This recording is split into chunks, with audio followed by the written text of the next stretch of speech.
सकाळी उठले तर रात्रीपासून पाऊसच चालू आहे. आमच्याकडे जोरात पाऊस चालू होता.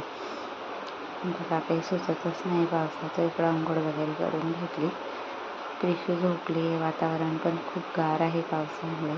त्यानंतर प्रिशूच्या पप्पांना खिचडी आणि चहाचा नाश्ता दिला. रात्रीची खिचडी होती. दीदीकडे जेवण आहे म्हणून त्यामुळे आज काही जास्त बनवलं नाही. इकडे देवपूजा वगैरे करून घेतली. मग दीदीकडे गेलो. तिने पुरणपोळ्या बनवून ठेवल्या होत्या. त्यानंतर कुठे पापड पण तळून ठेवले होते. वडे भजे पण करून ठेवले. इकडं भात बनवून ठेवला. खीर पण बनवून ठेवली होती. कढी बनवली होती. आमटी बनवली होती.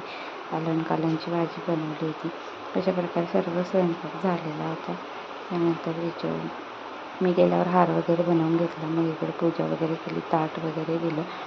तिच्या सासूचे पित्र होते आज. त्यांना घास आघाडी पेटत नाही होती कारण पावसाचं वातावरण आहे. कशी पेटवली पटकन.